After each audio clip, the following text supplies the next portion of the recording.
I got it off. Pledge of allegiance. Good evening and welcome to the July 13th, 2021 Prior Lake Spring Lake Watershed District Board of Managers meetings. Our first order of business, would you please stand and join me in the Pledge of Allegiance? I pledge allegiance to the flag of the United States of America and to the republic for which it stands, one nation, under God, indivisible, with liberty and justice for all. Thank you.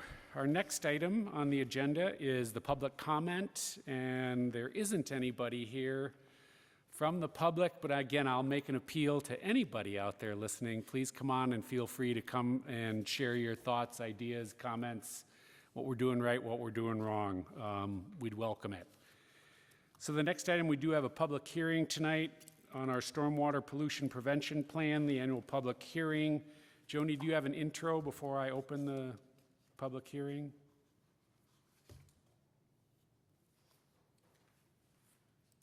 Mr. Chair, I mean, if you would like, I could provide a quick overview of the materials submitted.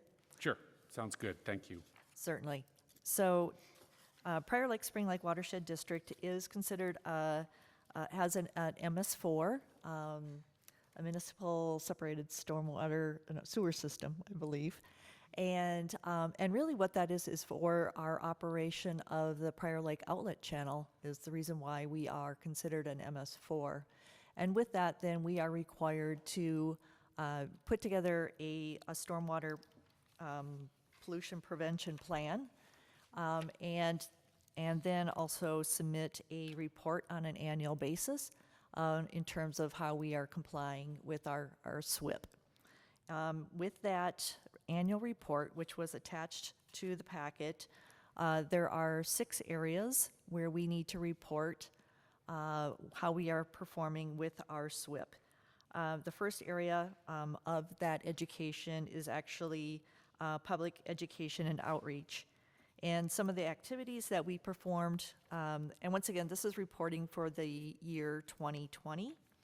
Some of the activities in which we performed education and outreach a lot of it was actually partnering with the Soil and Water Conservation District on a number of webinars addressing native prairie restorations, shoreline restorations, longs-de legumes, and also homeowner strategies to reduce salt pollution. We also partnered with the city of Eden, Prior Lake, on a annual clean water cleanup. Because of COVID, the cleanup program was asking people to do it on a individual basis versus having actually everybody together. But we did still meet the requirements of having that cleanup program, which was a requirement of our SWIP. The second area that we need to report on was public participation and involvement. And really to meet that requirement is to hold this annual meeting, which we did once again last July. Our third area is illicit discharge detection and elimination. And as part of that, we just once again tell them that, confirm that we do have regulatory mechanisms in place to prohibit non-stormwater discharges, and that we also have written enforcement response procedures in place of what to do if we do find some folks who are doing illicit discharges. Then the fourth area is actually construction site stormwater runoff control. In that section of our annual report, we are once again confirming that we have practices in place to do site reviews when site developments are happening, and that we also are out on site to monitor construction activities to make sure they are in compliance. And once again, confirming that we have practices in place that if people are out of compliance, we have a method in order to ensure compliance. And then the last thing in that section is that we actually tell them the number of site inspectors that we have and confirm that they have received training. On Section 5, post-construction stormwater management, we are providing information on how we are meeting regulations regarding runoff, volume, TSS, and total phosphorus removal. And then lastly, the last section is pollution prevention and good housekeeping. And really, that one is asking questions about the number of structural stormwater BMPs, outfalls, and ponds that are within our MS4. And we really only have one, and that's the outlet structure itself. So we make reports on that. And then the last section of the annual report talks about our other partnerships. So we provide information that we have a partnership for the Prior Lake Outlet Channel, that we are partnering with SMNC, the City of Shakopee, and the City of Prior Lake, that we also have partnerships in place when we are doing our event, our clean water cleanup event. And lastly, we also talk about that we have our memorandums of agreement with other cities in terms of equivalencies, that we are partnering with our other partners, that they consider our rules equivalencies and are enforcing some of our rules. So that's a summary of our annual report. Great, thank you, Joni. Any questions for Joni? Bruce? No questions. Oh. Just was going to make a motion to open a public hearing. Please do, sir. Motion to open the public hearing. Second. We have a motion and second to open the public hearing. All those in favor say aye. Aye. That motion carries 5-0. Thank you. So again, is it just because it's an official process, is there anybody in the chambers here this evening that would like to speak at the public hearing? Going once, twice. Seeing none, I would entertain a motion to close the public hearing. So moved. Second. We have a motion and a second on the floor to close the public hearing. All those in favor say aye. Aye. That motion carries 5-0. Thank you, everybody. So we're on to the next item on the agenda, and that is to approve the remaining items on the agenda. So I'm going to check to see if any, with my colleagues, first of all, were there any changes to the agenda? Seeing none. Joni, did you have any changes to the agenda? Seeing none, I would entertain a motion to approve the agenda. Motion to approve the agenda. Second. Motion and second on the floor. All those in favor say aye. Aye. That motion carries 5-0. Thank you. So now we're on to our other old new business, programs and projects update. Take it away. Ladies, Jamie?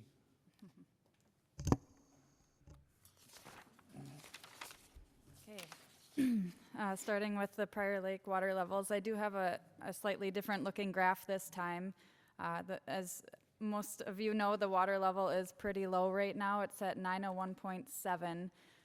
So out of curiosity, and I thought maybe the rest of you are a little interested too, just like in knowing when was the last time that the lake had actually been this low, and is this really uncommon or not? So this is from 2012 through till today, and these are daily average, daily minimum water levels throughout that whole time. These are, since we've installed the automatic water level loggers, they're continuously logging, as except for maybe when it's frozen in the winter occasionally. So anyway, I thought it was just interesting to see that the water level had gotten this low. Whoops, let me go back. In 2020, and then back before that, it was pretty low in 2015. The lowest it's been since 2012 was ironically in 2014. So I thought that was the most interesting part of it all. But in looking at this, it's not too uncommon, but all of these lower water levels did happen over winter or in spring before the flooding. So these aren't super common for July levels during this time period. So I did go back, before we had the water level loggers, we were doing the staff gauge readings. And I just went back to 1970 because that's what we have accessible in our database. So these are the minimum water levels just in the month of July from 1970 to 2021. So I just chose the lowest water level in July over those years. So just kind of pointing out that, again, this isn't like super duper low. It's a little bit low for the past decade or so because, as we've all heard, there's been, so much water over the last decade. So prior to this, obviously before like 1990, it was way lower, a lot more common. And that red dotted line is just the weir, so you have some sort of reference there. So I just was curious. I thought maybe the rest of you would be interested to see that as well. Do you have any questions about those graphs? Or does that make sense? Thanks, Jamie. Anybody? I didn't. Interesting data. Thanks. Anyone? No? Nope. Thanks. An update on our boat inspections. So these are the inspections that we have the humans doing at the launches. So we have been inspecting Lower Pryor, Upper Pryor, Spring, and then this is the first time that we started inspecting Fish Lake over the last month. We just inspected Fish Lake 2 different days, one Saturday and one Sunday over the month. So the graph that you see at the top is the number of inspections that happened on that day that they did the Fish Lake inspections, just for comparison. So you can see Lower Pryor Lake had 128 inspections on the same day, as Upper had 56, Spring had 60, and then Fish Lake had 21. So, and then on that other Sunday, Fish Lake had 12. So just to give you an idea of how many inspections did actually happen at Fish Lake, because we really had no idea because we hadn't been out there counting before. In total, there was 1,408 inspections in June, and there was only one time that they found a plant as a boat was trying to go into the lake, and they did remove that before it went into Lower Pryor Lake. So there were no citations or any concerns otherwise throughout the month. And then we have an update on the eyelids inspection. So if you remember last month, we had talked about some of the things that we were going to change. So we did angle the camera to view the boat actually going into the water. So this is the angle that we see now. This is an actual video that we got of somebody actually inspecting their boat. We did meet with some CAC members to see kind of what they thought, and we're out there hearing it and listening to it, seeing everything, and we do have a few things that we decided. We just need to turn the volume up a little bit, especially when it's windy. It's hard to hear. We will be doing that. We're talking to the DNR to see if we can get another sign to just make it a little bit more visible for when you're pulling up. We don't know if we'll be able to get that yet. The metal sensor was a little too sensitive, so it was going off more often than even if there wasn't a boat that was pulling in front of it. So we're going to try to work with them to decrease that sensitivity a little bit. And then we also talked about creating a pamphlet that when the human boat inspectors are there on the weekend, to give them about the eyelids, and then maybe some other information about the district, or maybe a bathymetric map or something that would actually be interesting to boaters, that they would take it with them. So those are some things that we're going to follow up with probably within the next couple of weeks or so.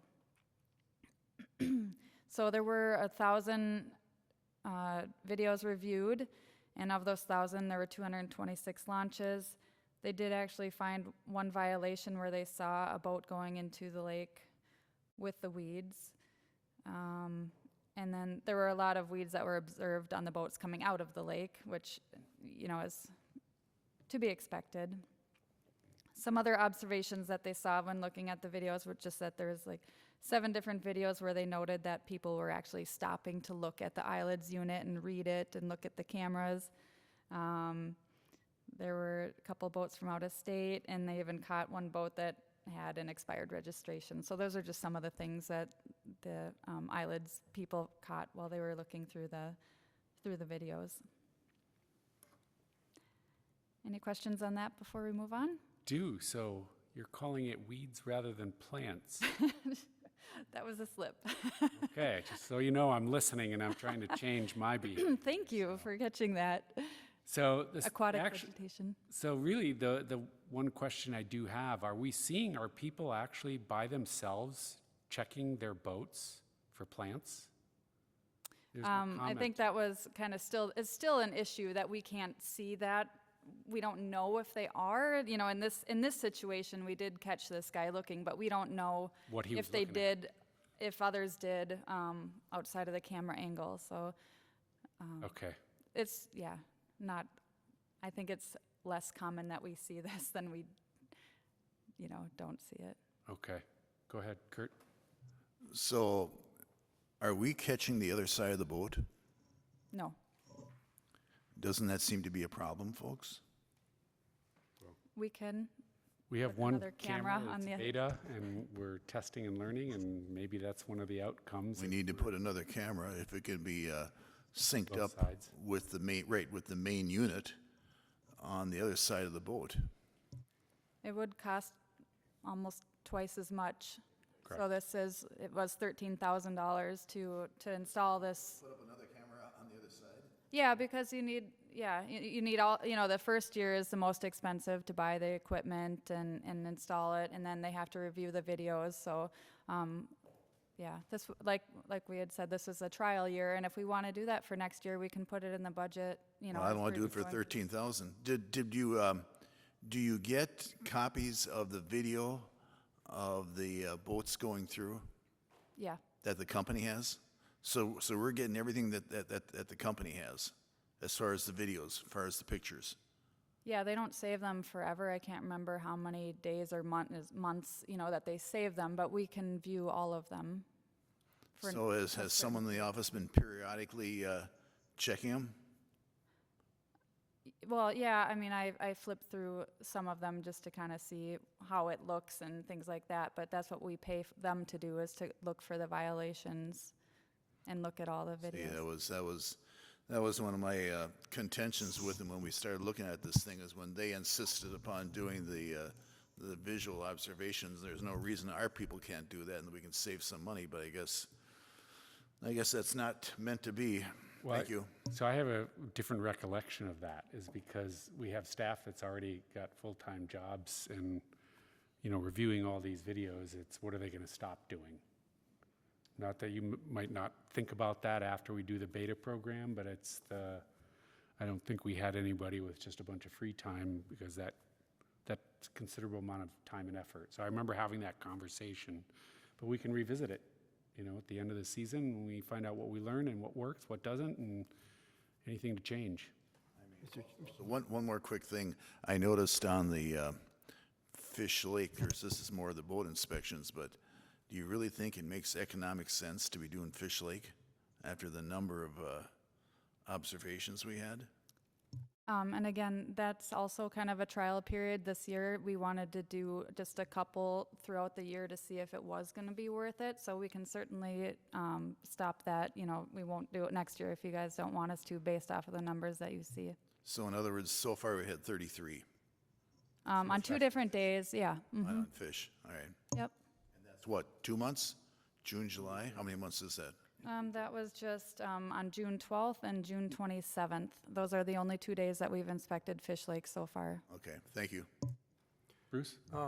Yeah, I just want to make a point on the eyelids, even though, I mean, we do get some video, we can see some things, but there's a volume, there's a message out there. To me, it's really an education piece more than anything, letting people know they're being watched, but they're also getting a message on why it's important to clean their boats and to prevent AIS, you know, from getting in the lake. So to me, it's something you can't really measure, other than the fact that unless you did some interviews or follow-ups, was this helpful for boaters going in? Did they find this eyelid apparatus, you know, something that met their expectations or helped them understand things? So to me, this is a real good education piece.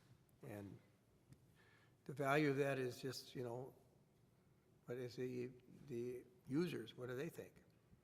Well, how Vincent- well, I mean, to me, we're not seeing a lot of incidents where there's violations. We're seeing maybe a lot of people complying and understanding.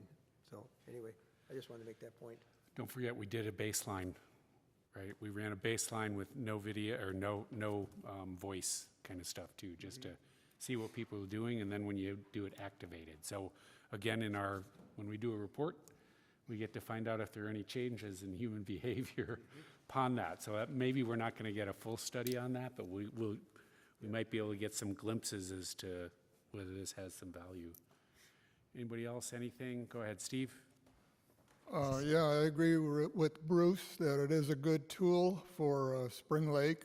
At this time, we do not have zebra mussels there or Eurasian milfoil, and this device will facilitate us keeping those two AIS and any other ones out of there. So I think it's a good investment.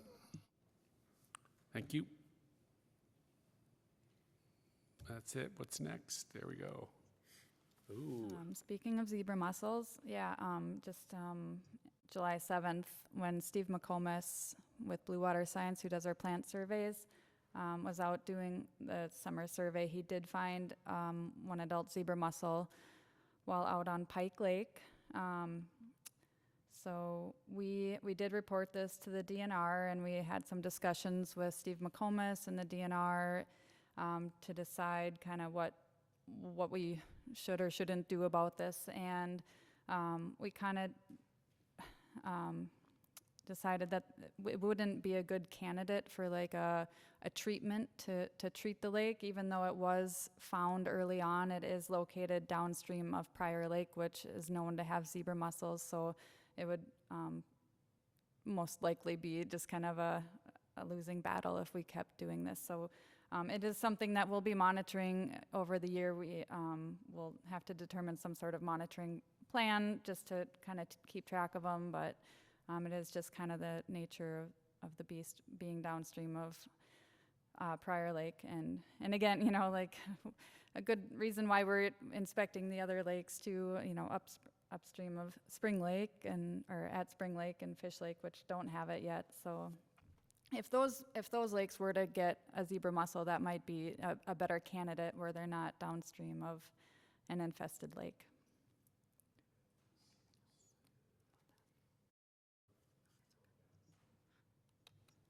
Go ahead, Steve. Question? Jamie, question about Pike Lake. I know our neighbors to the west are involved with Pike Lake. Are they interested in doing a quick eradication of the zebra mussels, the tribe I'm talking about? I did inform the tribe as well and told them what our thoughts were on it, and they concurred. So they don't have any plans to eradicate it either. All right, thank you.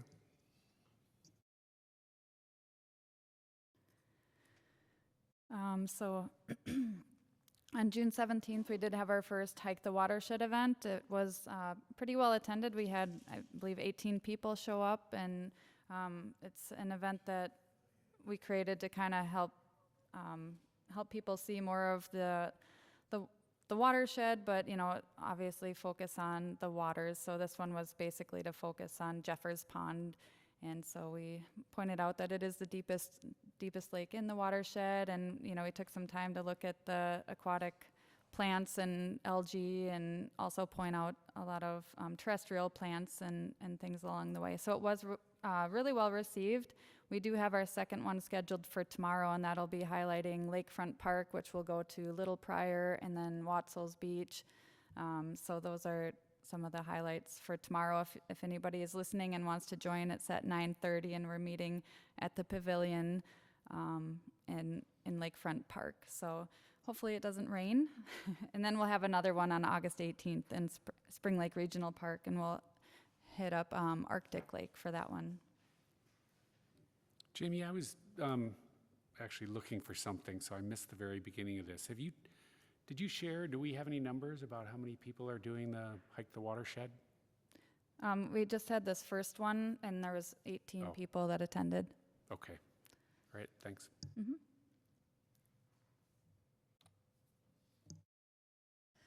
So a quick update on carp. So right now we've taken out the traps that we had, the push trap on Spring Lake and the Newman trap on Upper Pryor. Because of those low water levels, and we didn't have like that gush of water that the carp are attracted to, those two traps didn't perform as well as they did last year. So right now we're switching to the baited box trap season. So in case you get any calls or inquiries, we have 2 baited box traps currently on Spring Lake. One of them, go to the next slide. One of them is on the east side near Kurt's house, and another one is the blue one on the north side at our Spring Lake parcel that the district owns. And the east trap we're only going to keep there for a very short period of time. As Manager Hennis might know, like that neighbor there doesn't really like the ducks that are attracted to the corn that we put out there every day. So we're trying to limit that as much as possible and to appease those landowners. And, you know, we're very grateful that they're, you know, allowing us to, well, not allowing us, but they're, you know, putting up with us being there for a few weeks while we try this out, and then we'll move it out of there. Right now we have 2 radio tagged carp that are hanging out right by that baited box trap. It's not quite ready for us to pull yet. We were hoping to get one this week, but definitely by next week. And then once we get 1 pull, maybe 2 out of there, we're going to move that over to the yellow one by the regional Spring Lake Regional Park. We've had some pretty good success there, and so we're going to do that one again. And we'll be doing this all the way through July and into August, and we'll be doing it as long as the carp keep coming. So if you get any questions about it, you know, have them contact the district office. Oh, and I should mention too, we're still looking for volunteers for that. So we bait it every day during the week, but we do need help on the weekends for people who are willing to go out with a big bag of corn and go refill these for us and check on them. So if anybody's out there and interested, you know, contact the district. And I just wanted to mention that we started a new program this year. I kind of mentioned it at the last board meeting. We're starting to do some wetland surveys. It's based on a biological integrity index. This is a program that volunteers do in Dakota and Hennepin counties. One of the great things about this is that it satisfies part of our MS4 requirement, which is what most cities and local governments use it for, but it's also really helpful information. So we can do one assessment on a wetland during 1 year, one time with bugs and plants, and then that'll tell us how the wetland's doing in general, like for like a few year range. Where if you just take like a water quality sample, that just tells you how that wetland's doing that one day. So we're starting to do this with the hopes of eventually making it a volunteer program that we can get kind of free labor to monitor even more wetlands across our district. And just a quick update on the Sutton Lake Outlet Project. Last meeting, I had mentioned that the landowner on the east side wanted better access across that berm. We also needed better access for our gauge out there for the monitoring and research program. So we had the contractor come back with a change order, and now they've made this nice little pathway. Hopefully it'll grow grass as soon as it finally rains out there, but it's looking pretty good. If you guys step out there, you'll see it. The next step on this one is just to make sure there's good vegetation establishment. And then we're still trying to contact the county to see if that culvert adaptation is going to be possible off the highway, so it's easier access for us and better access for the landowner. But that's TBD. And that's it. Great, thanks. Any questions for Maggie? Bruce? Well, I just had a couple questions on some of the other projects, and this might be for Jamie, but on the ferric chloride system, I mean, is there any flow going through there now? Has it been so dry? There is a trickle. I mean, do you still need to monitor it? Do you still need to take samples once a week? So this last week when we were there, Jeff called while he was out because it was just flowing over the weir, and then it flows downstream through the desalt pond, but it wasn't flowing out of the desalt pond, so it was going somewhere else. So I can't honestly tell you. We were debating if we were gonna keep the sample upstream or not, because we didn't have the flow downstream, and you don't take a sample if it's not flowing. So I kind of feel like unless we get a decent amount of rain, which we are supposed to tomorrow, next sample day, probably won't be sampling, and then we won't be dosing, Yeah. the ferric either. That's what I was gonna say, we probably need some rain to get Yeah. a good sample. And the only other question I had, Mr. Chair, is on feasibility report, this one about Lower Prior Lake Subwatershed District. I thought we had that project on hold or something like that, but what's the situation there? So are you talking about the Lower Prior Lake feasibility study? Yeah, me with Minda and City of Savage. just, Yeah, I've had that on my to-do list for a while. That is the feasibility study near your boat club where we took a look at it in order to do a significant project there that would really make a difference. It's like right in the MnDOT right-of-way, and it just wasn't going to be an incredibly good project. Carl had identified a couple of smaller subwatershed projects that might take like 1 or 2 pounds of phosphorus out Yeah. of that lake per year. But we still have to wrap that up. So it's been kind of lower on the priority list right Okay. now, but yeah. Because I do remember, I thought we were going to put it on hold until yeah. move that. That's all I have, Mr. Chair. Thank you. Thanks again, Maggie. Okay, we're on to our next item, the approval of a new CAC member, David Hagan.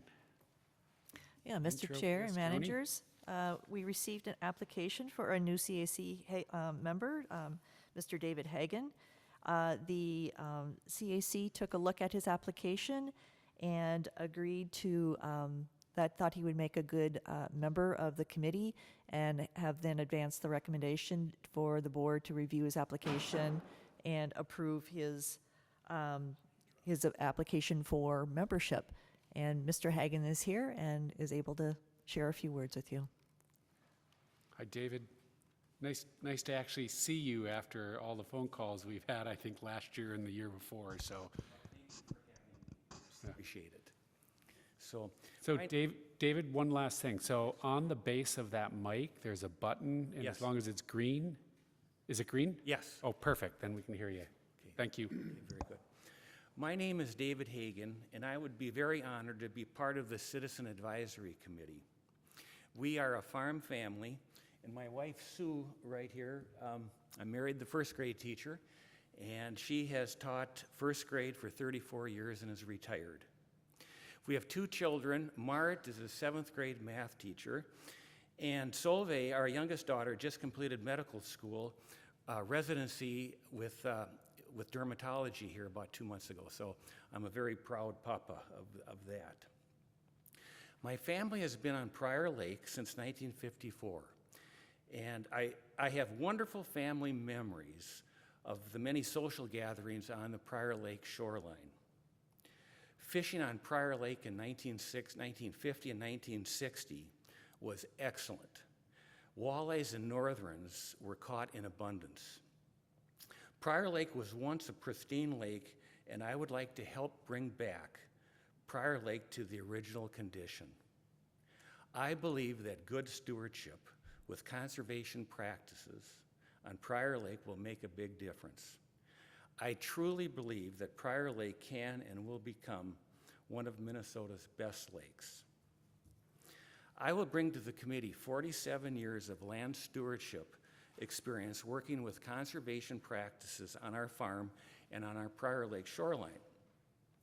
To reduce soil erosion, I began practicing ridge-till farming and was an early pioneer to deep placement fertilizer for a conservation practice.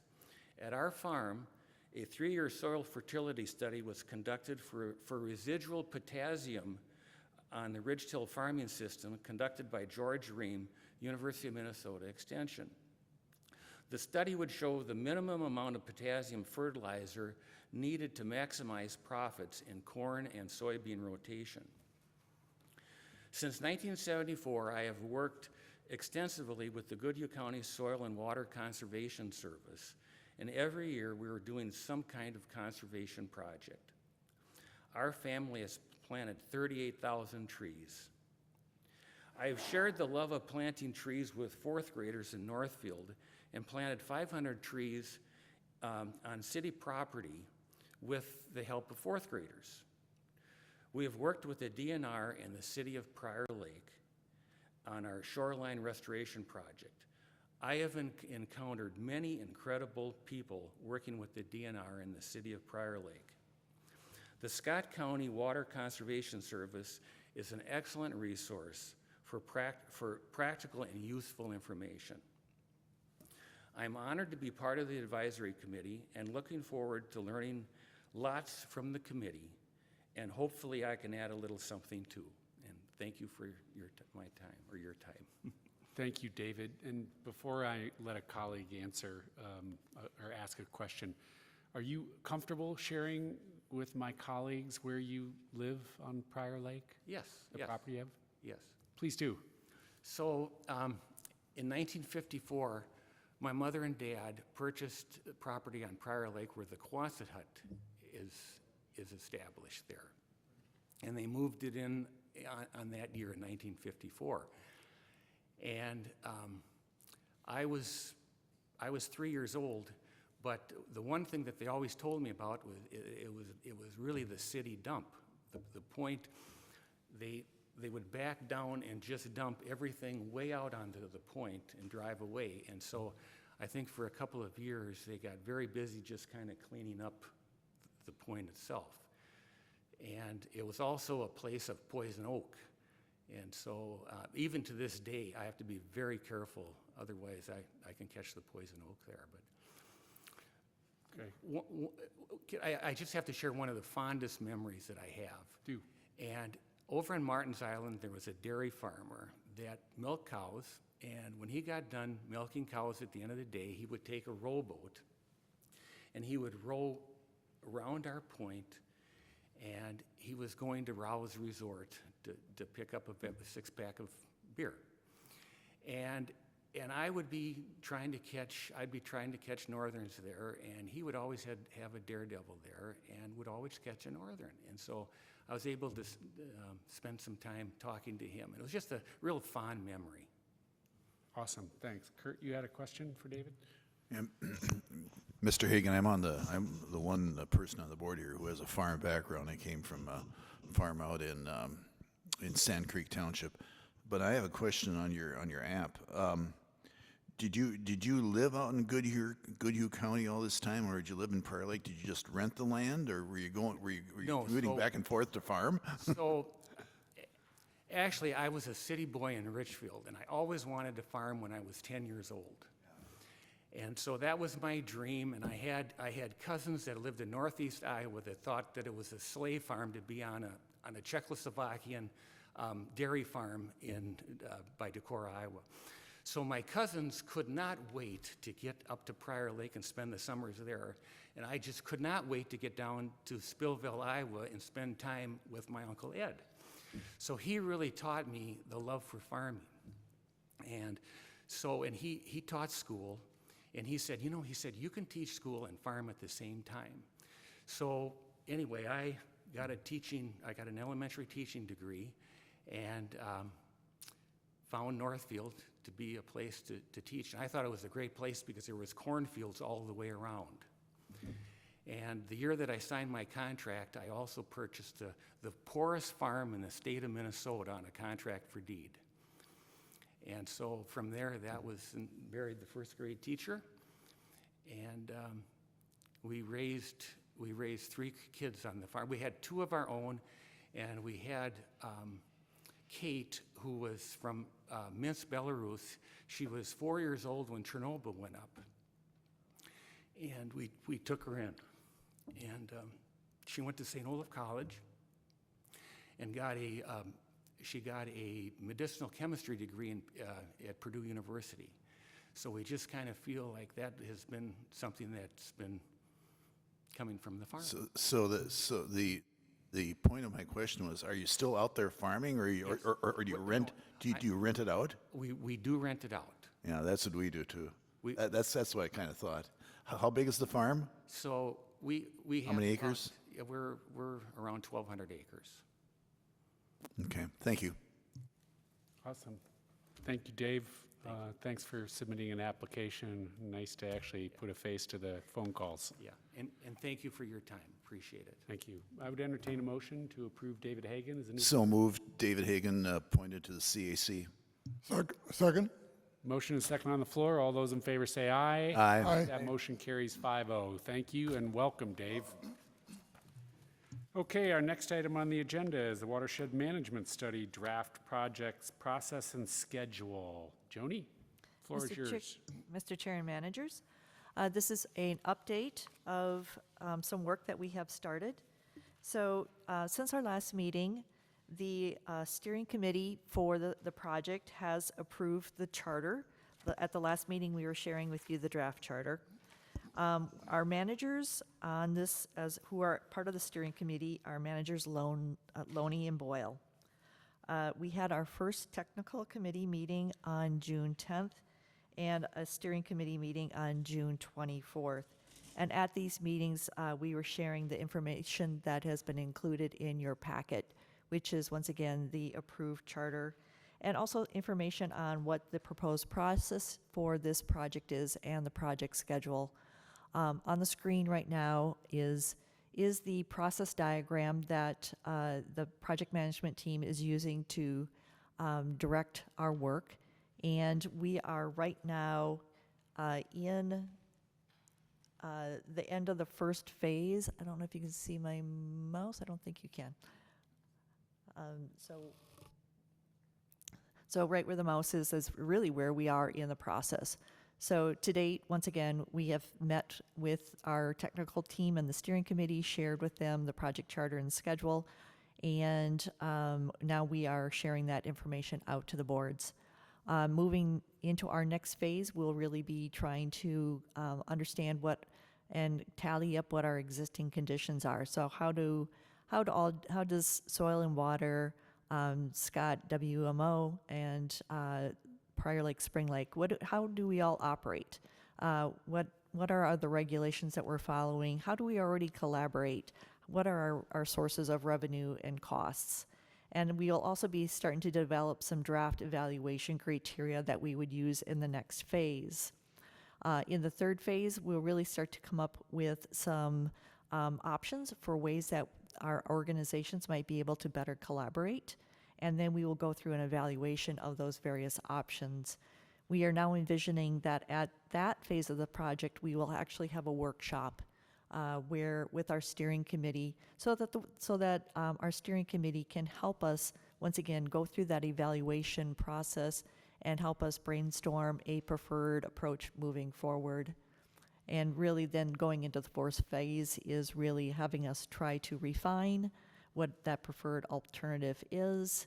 And then the final phase is really having that refined approach that would then go forward to the steering committee for approval and also to the boards of each of the individual partners. So Scott Soil and Water, Prior Lake, Spring Lake, Scott WMO, for them to approve the preferred approach for enhanced collaboration or change in our governance structure. In the next graphic, once again, just looking at the time frame for this is envisioned to be an 18-month process. Once again, we are at the phase of just kind of wrapping up phase one right now. And so for the next 3 months, we will be putting together our evaluation of existing conditions. And once again, then we'll be meeting in October and November.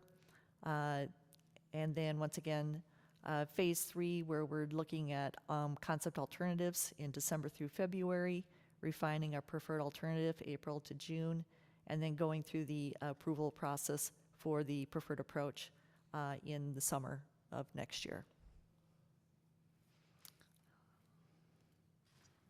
Thank you, Joni. Any questions? Bruce, Frank? Nope, you're still red. It's green now. I'm just curious, and I recognize I'm part of trying to do this, but this is an 18-month effort. How does one keep the wheels churning over 18 months in a project like this that obviously got many, many pieces? Has the technical committee talked about that at all? I mean, a lot of the work is going to be done by the project management team, which is essentially myself, Vanessa Strong with Scott WMO, and Troy with Scott Soil and Water. We're doing the heavy lifting and putting together the draft materials that we then share with the technical committee, who then provides some feedback on those materials. We can then make additional refinements that then ultimately gets brought forward to the steering committee.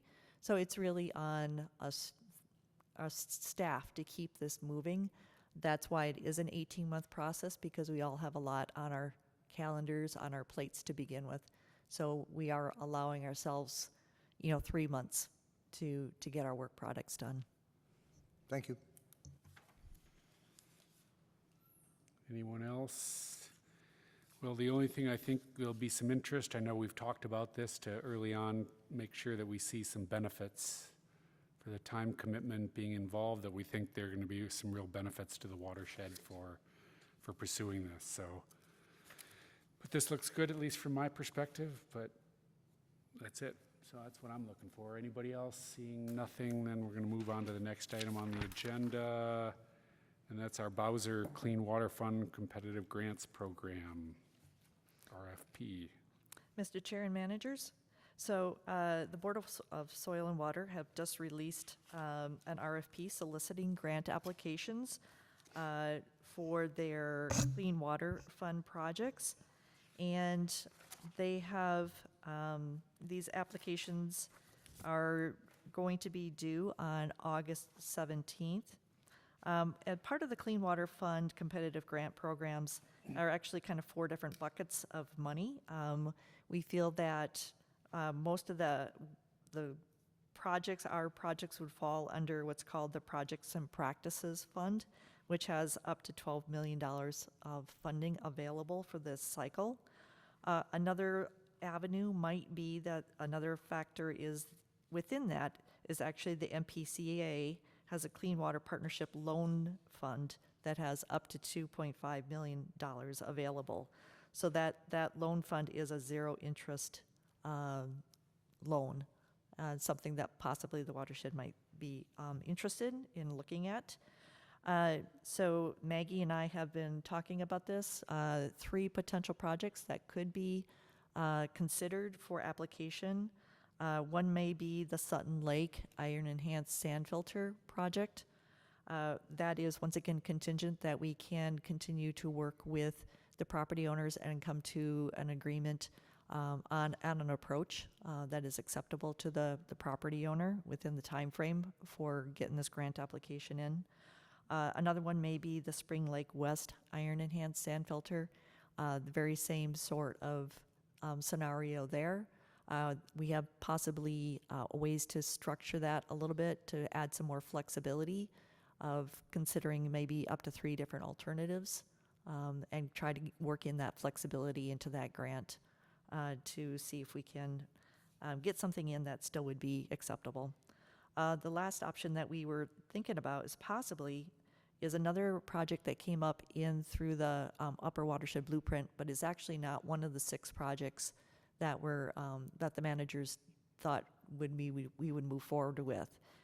It would actually be the county road, the County Ditch 13 repairs, because that project really is would require very little design work on our part. It's really kind of thought out already.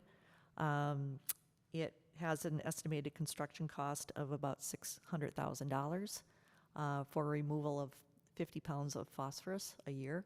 So it is one of the projects that has a higher cost per pound than the projects that were selected, but we're bringing it forward because it is something that could move faster than a lot of the other projects.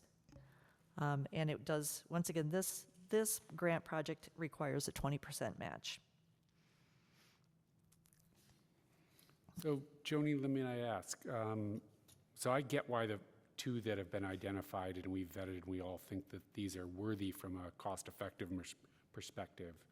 Why, with all the workload that each of you have, why would we look at something that's not cost-effective compared to the other projects? It was really brought out if we felt like we really wanted to put something forward in this cycle. But once again, you're right, the cost effectiveness of this is not as good as the other ones. It does provide benefit, but there is still unknowns associated with the other 2 projects. to see if we can get them advanced far enough to be able to submit for this cycle. Okay. I mean, I'm a fan of continuing to focus on all the ones that we've already identified with the time that you guys have available, because I know it's limited. So, and I mean, I love the grant money that you guys have been very successful over the years, but I would encourage you to focus on those two from this manager's perspective. Kurt? Maybe I missed this, but Spring Lake West, are we still having problems acquiring the easement in the area, in the most preferred area, or have we moved on to another owner further up the line to finally get access to the easement we need? We are currently now talking to an alternate property owner and having discussions. And to that see- looks good? We're still having Yeah. discussions. Okay. It's not as, from an effectiveness standpoint, my understanding is it's not as nice as Yeah. the first site. Yeah. You know, would still definitely provide benefit, but we're still in discussions with that property owner. And both the Sutton Lake Iron Enhanced Sand Filter and the Spring Lake West Iron Enhanced Sand Filter will not go forward until at least 2022. Do I have that wrong? They will not happen this year. So, I mean, at best, 2022, Right. possibly 2023. So Joni, if you're bringing this up just for discussion, but yet you're adding this other item, are you actually looking for any guidance on this? I would be interested in manager's perspective on where, These three? on these three, feedback on these three, of whether there's interest in pursuing Okay. any of these. So I've commented. Anybody else want to share? Kurt? How much, did I miss this? How much phosphorus are we going to capture, or is this just a straight repair thing, not an actual water quality on option So- 3? Once again, in the Upper Watershed blueprint, it was estimated 50 pounds per year. So, I mean, so Joni, I might end up asking there, is there a reason maybe we didn't get that chart? I mean, as much as we've looked at this a number of times, I certainly don't remember where, like, the Ditch 13 project fell amongst these, but it certainly didn't, it was well below, I believe well below, but it wasn't included in here, so I don't feel, while I'm providing some guidance, at least from my perspective, as long as it wasn't hitting our radar then, I'm not sure why I would bump it up without having looked at any of these others or all the other viable projects. Oh, it was on there. Once again, I've missed something. Oh, page 97? I don't even have that. Oh, that's from before. This wasn't included, though. No. Oh, yeah, okay. I was saying, geez, did I miss something again? Because I did the other week, so, or the other month. So, sorry, where was it, Bruce? Can you, Right there, number 8? 50 pounds. So, but this is the actual Upper Watershed study, but not when Joni redid the math No, I for don't have us. that. Because that became very different from what we were getting from the plan. You know, once again, this, So- there was no change on this. I don't believe any upstream would have any effect on this project. That was So, the upper- you know, once again, we put this one in purely because it's something we could do right now. But, you know, if the interest is not to go for this because it's not high on the cost benefit, you know, that's what we're looking for.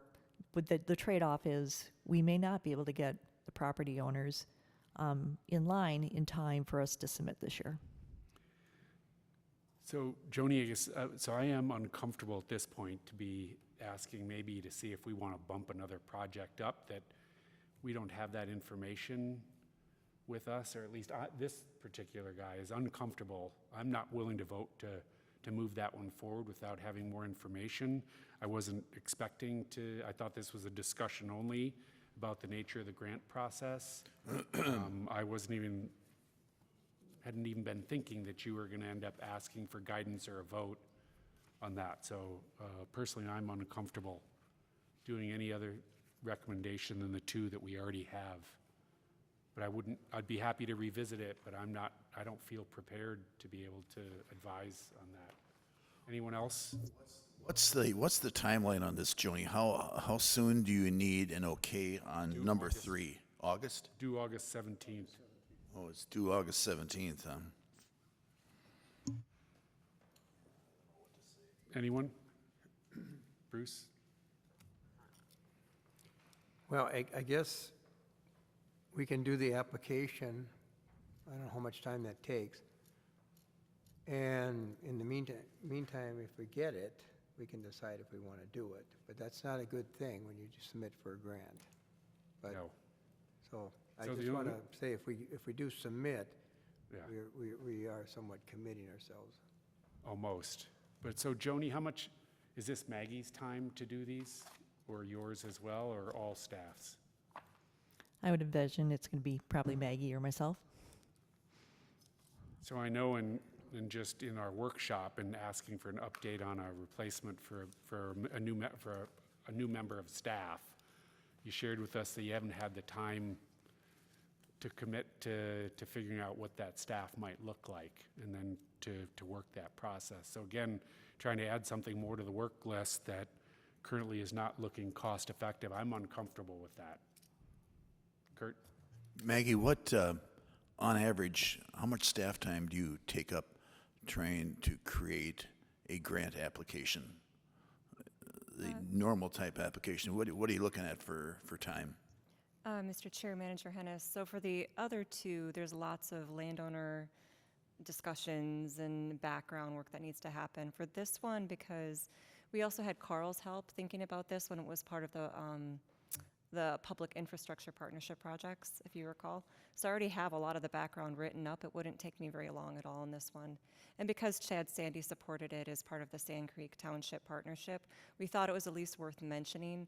And it was a last thought on my part, actually, because I thought, like, if we couldn't get the other two, and at least this would be propelling us forward in the right direction. But I completely understand Mike's reasoning, too. I do like the idea of trying to do something this year. The big question is how effective and how much benefit will we get out of it. But I do like the idea of doing something, at least being able to do something this year, because as Administrator Giese pointed out, the other two, Sutton Lake and Spring Lake West, can't be started at least until 2022. That's most of that work was to try and figure out what were the cost-effective use of public resources to go get the job done. This didn't make the mark. And actually, I would have been happy to have revisited it if there was more information, and so I don't even feel prepared to do that. But that's why I'm a little disappointed, maybe the way this has come forward tonight, without being made aware of this, versus what we've always asked, is that we be given the information prior to anything, that especially you're looking for a vote, you know, and so this is out of the norm. But I want to see what others think. Frank, you ready to go? It's green. Well, let's let it pass then. I mean, it seems not to be the highest of priorities. I watch as we steep more and more work on these guys and then say, find some more time for another project. And kudos to them for pulling it out and saying, hey, this is an option, this is a possibility, but maybe we just, you know, aim at the top level. And maybe maybe there'll be an opportunity in the future, I don't know. Bruce, can you share some thoughts? My only thought is, if the project's 600,000, but our match is 25%, so what is the cost per phosphorus per pound with that reduction? You know, I'm getting at, it might be a cost-effective project with getting the grant. That's again, so we don't have the information. No, I don't. So that's But why Yes, again, that would be nice information to have, Yep. or to see if we go forward. Great. And a little more detail on the project itself, but that's all I'm saying. Yeah, we might be a little premature. Steve? Timing isn't very good because August 17th is coming up. Yeah. Yeah, I think it would be good if we do more analysis and review, and if needed, maybe we do a managers meeting before the next scheduled meeting and see where we're at. So, Carl? Just to, just to throw my 2 cents into it, I didn't know what staff was going to be recommending tonight either, but I did pull up the upper watershed blueprint, and there's 2 areas that are packaged together as one for repair County Ditch 13. And the one area that Maggie was alluding to is just north of where the Sutton Lake structure is, where the potential iron enhanced sand filter would be, and where, if that were to go through, the district would be pushing a new pipe underneath the road and discharging to that area that is in disrepair. So if nothing else, I would maybe just have you consider giving staff the flexibility to include that portion as part of a packaged grant for the iron enhanced sand filter, because you want a stable outlet for that. As an option? Or entirely, the project in its entirety, but just, that's my 2 cents. Yeah.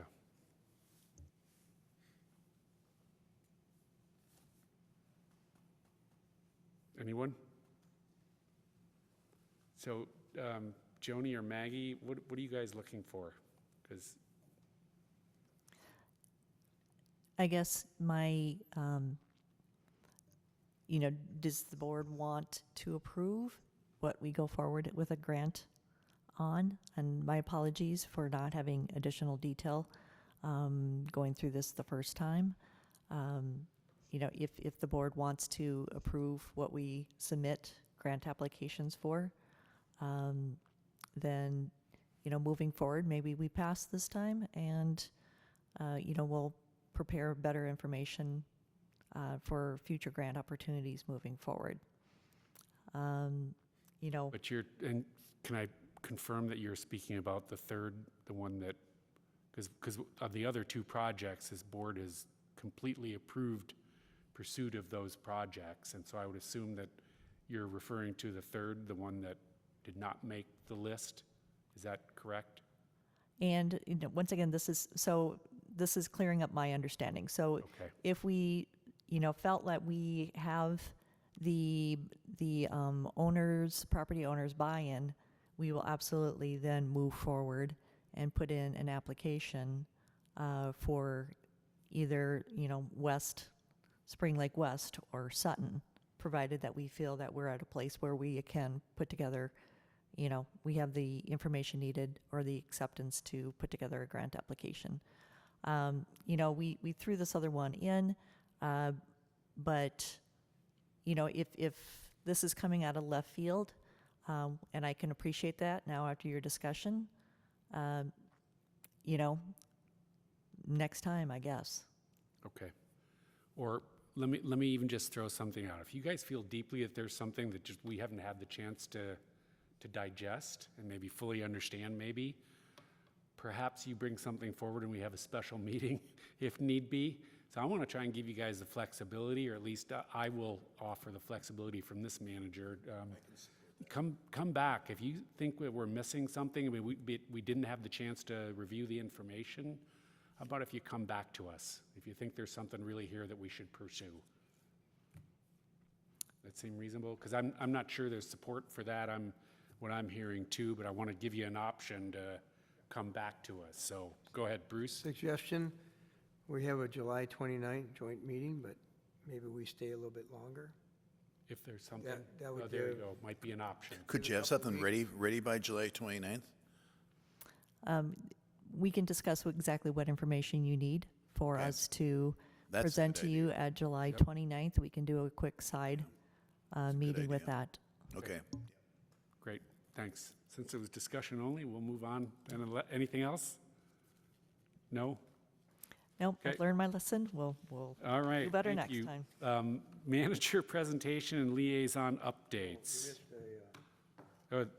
Oh, yeah, sorry, my apologies. Thanks, Bruce. The Water Resource Management Plan, a minor plan amendment. Joni, So, Mr. Chair and managers, once again, if we want, in conversations with our liaison with the Board of Water and Soil Resources, our liaison indicated that grant applications typically rate higher if the project in the grant application is specifically listed in our water resource management plan. So right now, our current water resource management plan does mention the Upper Watershed Blueprint study as more of a study, but it does not specifically list out now the 6 priority projects that the Board of Managers would like to move forward with. We do have budget within our current year budget to do a plan amendment. It would be based on conversations, once again, with our representative. It's likely that this would be considered a minor amendment to our master plan, which would really just require us to do some red line markups of the text that we would like to change, submit those red lines to our review authorities, address any comments received, send out the final comments, and then therefore that would then position the Watershed District to rank higher in not only our Bowser grant, but probably any other future grants that we go forward with. So our budget, once again, is $2,500, and I think we could accomplish the amendment within the established budget. Thank you, Joni. Bruce? Get this kicked off. I'll make a motion to move forward on preparing a water resource management plan, minor plan amendment. Second. We have a motion and a second on the floor. Is there any further conversation before a vote? Seeing none, all those in favor say aye. Aye. That motion carries 5-0. Thank you. So now we're on to the manager presentation and liaison updates. And for that, I know Manager Loney, you have something. And since you're on that, I'm going to let you go first, Okay. and then I actually have something. All right, thank you, Mr. Chair. The thing that I see on the agenda is to discuss or talk about our joint meeting with the CAC on July 29th. Mr. Hagan, your first meeting will be also with the board, and we'll get to exchange ideas. We want to have a luncheon, socialization with the board and the CAC members. We want to introduce each member to each party so we get to know each other better. And we want to listen to the 2020 accomplishments of the CAC. The CAC has been very busy. We are up to, is it 10 members now, I believe? I counted when I looked at the minutes. So we're up to 10 members. And we want to hear what their goals and priorities are for the next year, and also get the board's perspective on input and goals for 2021 and 2022. So this is our first annual joint meeting. Hopefully it's an annual meeting we'd like to have with the CAC so we can get on the same page, exchange ideas, and have a good exchange of things so that we can talk about the things that are pertinent to each committee, and also probably getting good direction to the CAC and what they should be focusing on and what we're interested in so that we're on the same page. So I think it'll be a good meeting. I think it's well worth it, and it's on July 29th. Great. Thanks, Bruce. So I just have 2 things I want to share. We frequently don't hear much. We don't have people who come visit and tell us whether we're doing a good job, but so I like to share the comments when I hear from others anything about what's happening with the work that we do. And I wanted to share this one. It came, so I'll at least say who it is because he's a public official. Kevin Burkhart and I had an exchange back in June, and he just said, I've never seen such good water quality on Prior Lake. In that exchange, and wanted to have, send his thanks to the folks at the Watershed for that. And then additionally, from a private residence here just last week, I received an email that did get forwarded to the rest of the board, but essentially also for the public. And it was from this individual. He said, I recently conveyed, I'm quoting him, I recently conveyed to district staff that my neighbors and I all agree that we have never seen better water quality on Prior Lake than this summer. I am told that it can be attributed to the lack of rainfall and runoff, which, although I might beg to differ with some of the cause, but I also think the Watershed staff should take some credit for this improvement. Eliminating carp and planned efforts to control nutrients flowing into the lake also merit praise, and for that, the Watershed District should take credit. These efforts deserve taxpayer praise. We don't get that stuff very often, so I want to share those. And again, thank everybody. We work pretty quiet and silently, especially staff, but there are people who see it and recognize and talk about it. So if I ever hear it, I'm going to continue to share those. So nice work, everybody. Anybody else have anything then? Kurt? Yeah, I got the same information from Councilor Burkhardt a few months ago. He's been very kind in his praise for the Watershed District and water quality. He's an active skin diver, so he knows, he's firsthand familiar with their water quality in his area. My last item is for anyone in Sand Creek Township, as you know, 282, which is the main thoroughfare going west, is now open at the top of the Jordan Hill. So if you want to get there, all you got to do is go down to County Road 10, which is about 2 miles south of 282. It runs parallel to Jordan, and that's your easiest way to get there. They'll be finishing 282 in about 2 more months. Thank you. Seeing none others, then we're going to move on to the consent agenda, and I'm going to ask my colleagues, any items removed from the consent agenda? Bruce? I'd like to remove the claims list. Very good. Anybody else? Seeing none, I would entertain a motion to approve the amended consent agenda. So moved. Second. Motion is second on the floor. All those in favor say aye. Aye. Aye. That motion carries 5-0. Bruce? Yeah, I just have one question on the claims list. We have RMB, Environmental Laboratory, Ferric Monitoring. We have 1, 2, 3, 4, 5, 6, 7, 8 bills listed. Is that for like 8 months or 8 weeks? Or why can't they send us one bill and save some paper? They send us a bill for every time we take a sample, and we sample at the ferric chloride site every week. So that's looks like it's almost 2 months worth. But yeah, it would be really nice if they did. I can ask them about that. I thought about that. With that, Mr. Chair, I'd make a motion to approve the claims Let me list. just ask this.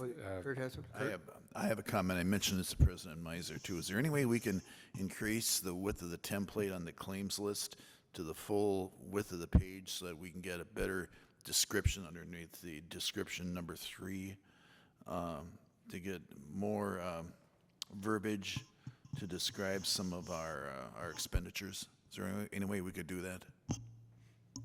Yes, we can absolutely do that. That would be great. Thank you. That'd be And probably just on the bigger items, Kurt? Yeah. Would that be yeah. appropriate, really, if there's any just the larger bigger items, but expenses? if you're going to widen the template, you're going to have it for all the items anyway. But that would be great.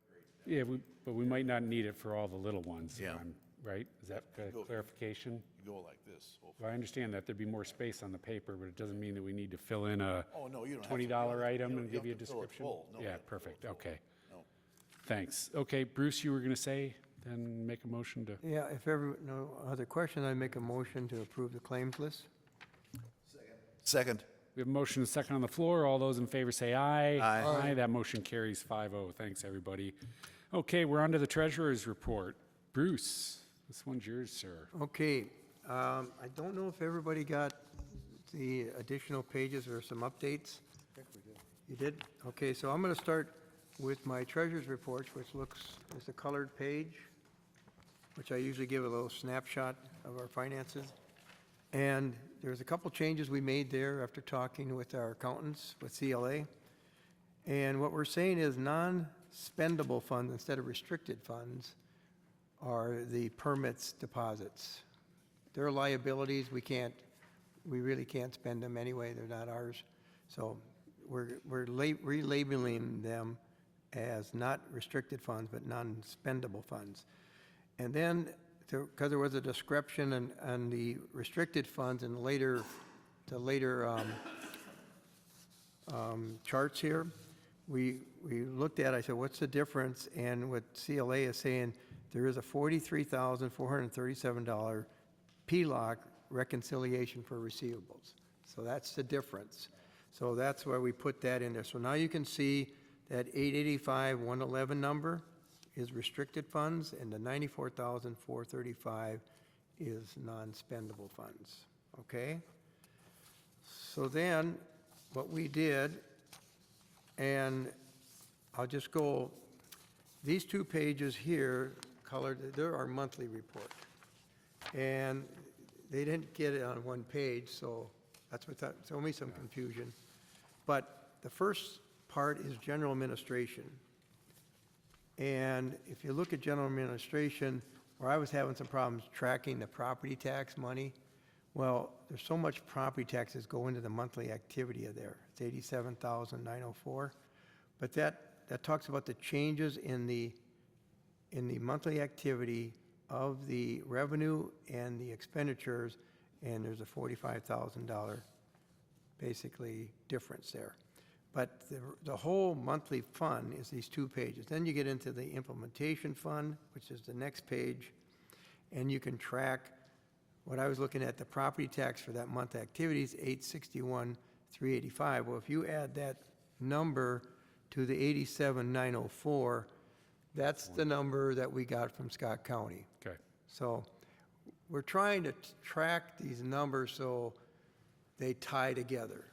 And so Mike and I were going over these, and we were kind of spinning our head, well, how did this go? Where did this come from? Okay, so I called CLA with these questions, and that's the answer I got. So, and they're breaking it up into the funds. So that's how you can see that. So that's why this changed. The last thing I'll go over with. Bruce, do you want to question? talk about if we have any additional questions on those particular ones? Oh, sure.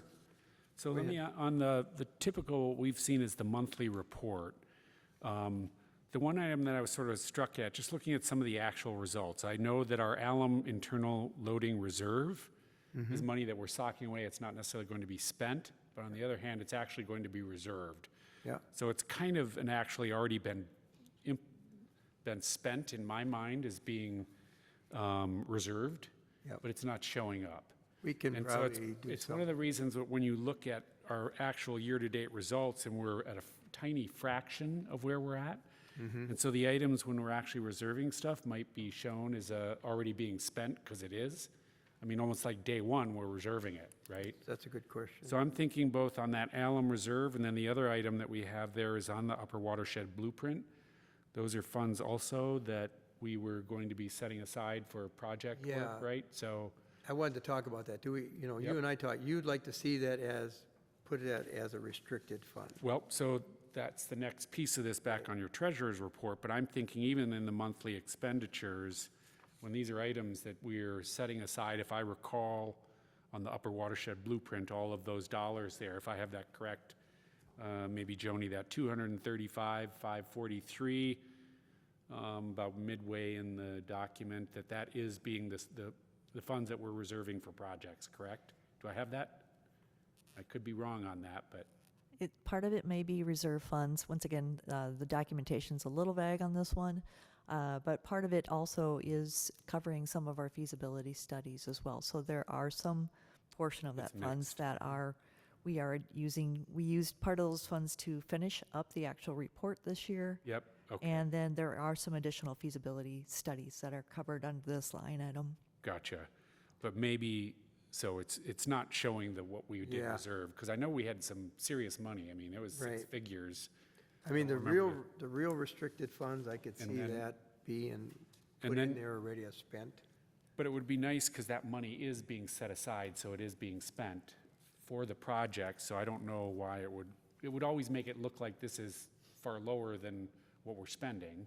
So that's just, I mean, that's sort of a smaller point, but it's still just sort of tracking our dollars and what we're asking the taxpayers for and how we're using the dollars. So anyway, I Yep, mean, I don't know it's the biggest thing, Bruce, but Yeah, I think would that- say, let's talk to our accountants and see. See if we can how do they that. Want to do that. And then similarly, back on then where you were headed with the treasurer's report, also to do the upper watershed reserve. Well, if that's, we, I think that's not appropriate after thinking about it, because we could spend money. It is project money there for projects. We don't know how much we're going to spend yet. We are going to spend some.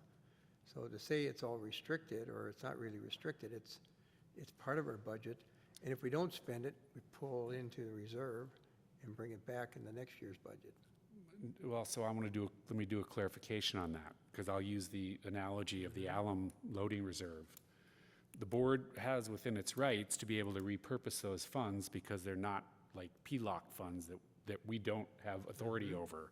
But we do have authority over those, and we are actually building up a fund in order to do some of the maintenance or subsequent alum treatments. And so I like the idea that we're calling this out, that these are money to do those things when they happen.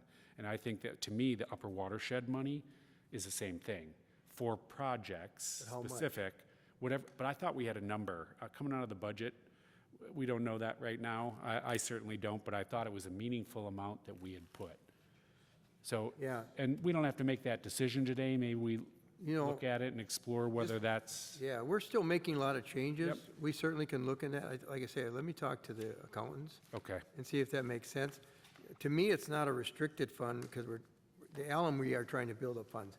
If we want to say so much money a year is going to go into a project fund, Correct. I could see that, but we'd have to designate that. Well, but that's what I thought we were doing. So that's my Yeah, I question don't know, maybe, but I Bruce. mean, So we if we you may can spend, clarify, if we get a grant, let's say we get a grant and we got to spend 25%, that's 150,000. There goes your project fund. well, correct, but that's what it was being set aside for. Mm-hmm. But agreed. Anyway, if we get clarification on that, Yep, I will. that'd be awesome. Yep.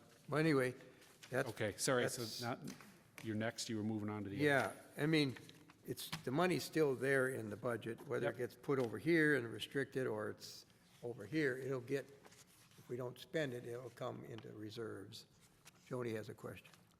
Yeah, Manager Loney, in our guidance documents, there are defined definitions of, restricted funds, reserve funds. Yep. Once again, I think it might be helpful for all of us to, once again, review what those different terminologies of different fund types are, and then apply those within our statements. Right. So I think we're close, but probably just a little more tweaking, we'll get there. Yeah, perfect. Yeah, we make strides every month, so We're getting getting better. closer. Yeah, Okay, then the last two documents deal with cash flow. And I was having a hard time tracking because if you look on this page, which says Prior Lake Watershed District, and it goes across this way with the months, that number there is at the start of the month. Okay, if you look at July, in my treasury report, I had $2,091,827 in the cash, that's what we have.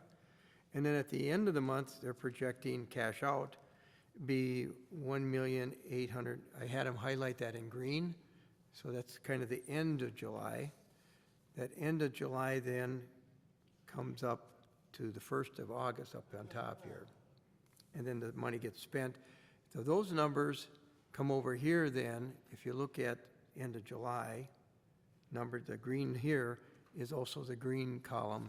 And Frank, I'm sorry, you probably can't see this, no, did you guys get green? Yeah. yes, like, So then, those numbers match. So again, we're tying in, Mike. We're tying those Okay. numbers in. And then the other part here is showing a graphical analysis of the cash flow as we go through the rest of the year.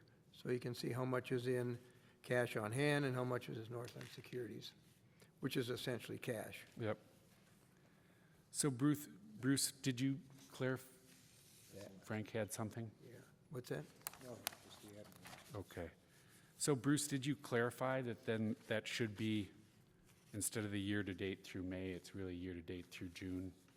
Yes. As you expected it to? so You that's see this? just it. There's a new statement on here, beginning of the month. There's the end of the month. Sorry. Oh, is this year-to-date for each one of them, is what that's supposed to? Beginning of the month. This. This one is kind of, I don't know, it's confusing. That's what, But this is the beginning of the month here. yeah, That's the okay. end of the Yeah, month. okay, it was just that. I get it now. Okay, thank you, sir. And then the only other thing I think we had talked about is the balance sheet, but that, where is that thing now? So that's It's in the packet here, and that's where, remember I talked about in my treasurer's report, the liabilities, the permit security deposit is $94,435. That's the non-dispendable funds up here. And the $885,111 restricted funds is that number here. So that ties in now. Gotcha. Good. Thanks, Bruce. And then Frank thinks he Did you have a question, Frank? No, I just. There, Joni had resubmitted a, where is that sheet? Yeah, this one, Yes. This one here about cost. cost analysis, and I'll let Joni speak to that. I have no idea what. Certainly, Mr. Chair and managers. So this is a report that was initiated a number of years ago, but just hadn't been included in the packet for, let's say, for the beginning of this year. So once again, I'm trying to bring this one back to life. And so this is breaking out basically all the costs that are basically, I believe, shown in our implementation fund. And so I did have, so it does break down, staff time. It breaks out probably major expenditures that are being, that are going out to our consultants.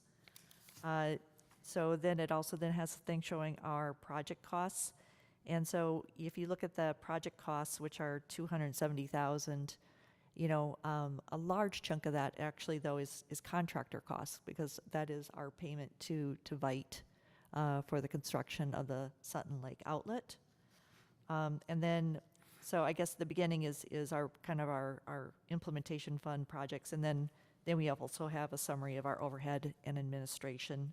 So once again, staff costs, our fees that we pay to our auditors, our accountants, and our legal folks, and then just kind of a catch-all for our 30,000. So my one question, though, to the managers, because this format was brought forward, does anybody have any insight under projects? It says without staff costs or consultants, 12,000 annual threshold. Does anyone remember what the 12,000 annual threshold was implemented for? If not, we may just pull that off because both CLA and myself aren't quite sure what that's intended for. So I had a recollection on this one that there were some smaller numbers that we couldn't account for to attribute to different areas based on the accounting that we were doing at the time. And so that was why that was in there. That's a somewhat of a vague recollection, but I recall a conversation on that subject, that because we were trying to get at a picture of what was happening, where the dollars were being spent on staff projects and consultants, but they weren't able to attribute everything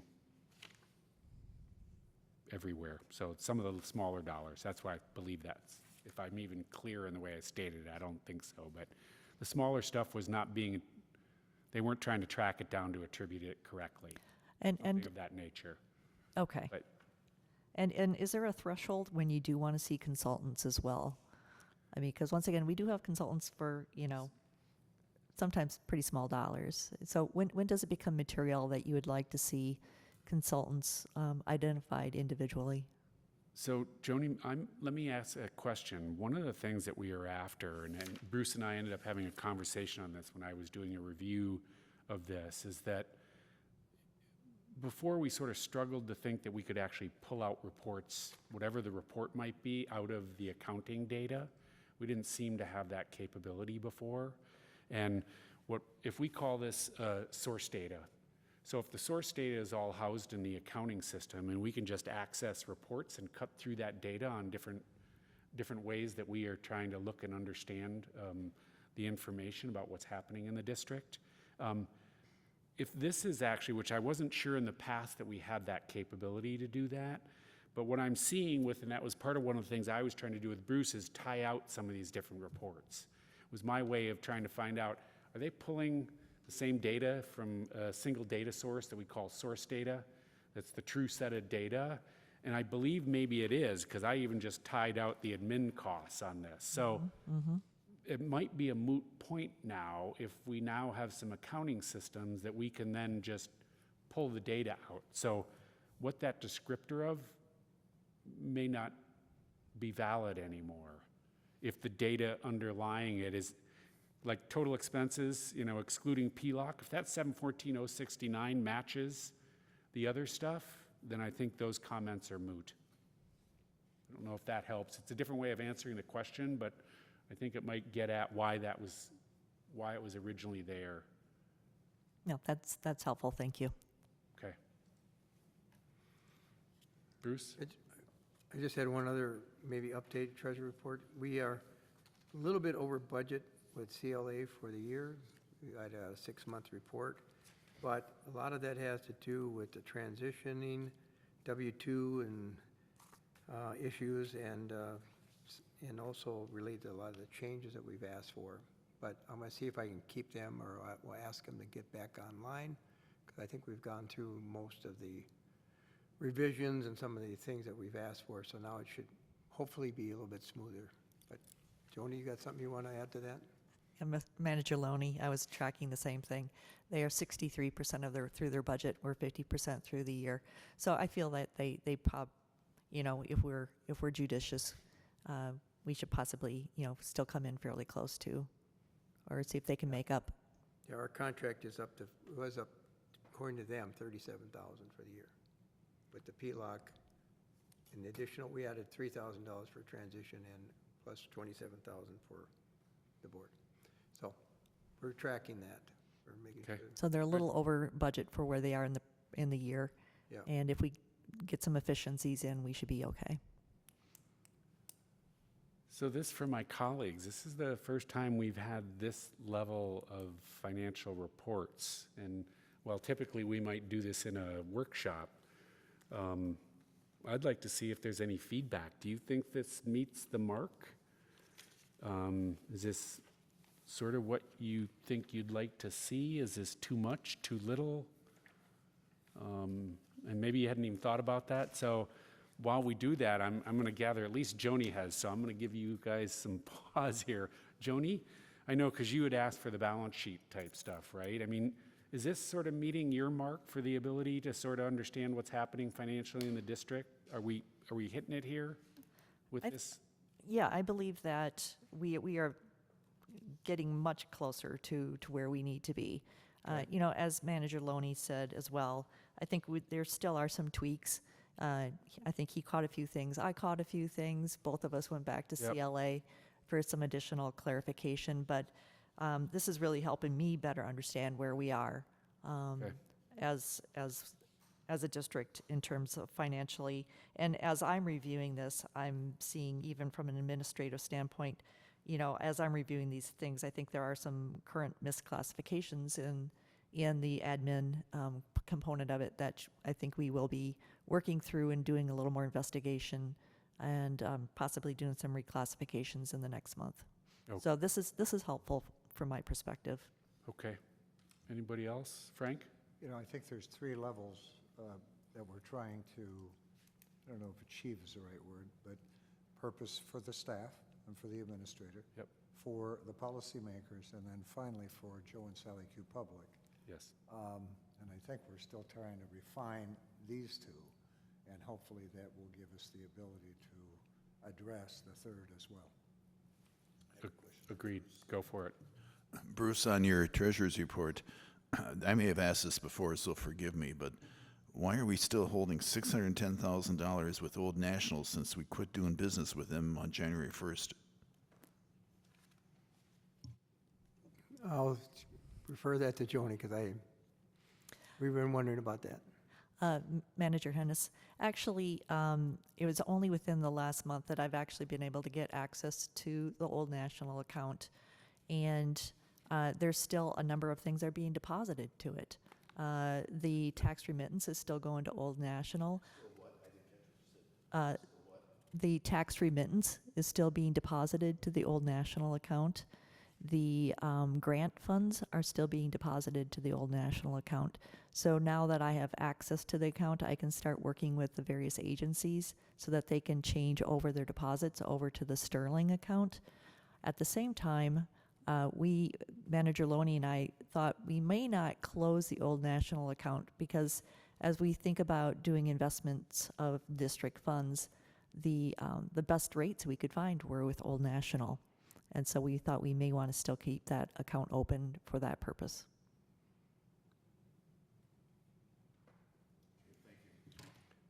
Go ahead, Steve. So I see some real good progress on the financial reports. I think it's coming together pretty good, and you know, the better the reports are, the better transparency and the better ability all of us have to function with the watershed district. Thank you. So Bruce, I mean, the only other thing that I would look for, and or Joni on this one, is some context, as I shared with you, Bruce. So for example, sometimes like this cost analysis. One of the things I know when we first asked for this report, the year-to-date, June 30th, 2021, to see some context. Where are we at in previous years? So we can see, you know, how our expenditures are going. Are they growing or shrinking in the different categories, and even some of the other stuff. Yeah. I don't know what the answer is yet. I didn't have anything that I was even going to try and propose, but Yeah. to just share, I think that would be very I've valuable. only been a treasurer for a year, but we'd have to go back to previous reports. And right, but if we could pull a report, for example, that says both here's where we are year to date and here's where we were last year, year to date, it's a nice context or I'd be able to something. do that. So that's the only other one that I would share. Otherwise, again, it's great. Good to see us moving this stuff forward. Okay, we're on to the next item on the agenda, the upcoming meeting event schedule. Bruce, since this is yours, you want to say this again? Well, Go for it. our next big meeting is July 29th, Thursday, and we're starting at 6 o'clock. And it will be a joint board meeting with the CAC members. And it'll be at the Parkview Conference Room. Awesome. Any- Casually. All right, anyone want to make a motion, or you want to sit here for a little while and we can chat? Or Motion we to can make a adjourn. Motion to adjourn? Motion to There we adjourn. go. Okay, do we have a second? Sorry. Second. We have a motion and a second on the floor. All those in favor say aye. Aye. Aye. This meeting is adjourned at 7:37. Thanks, everybody.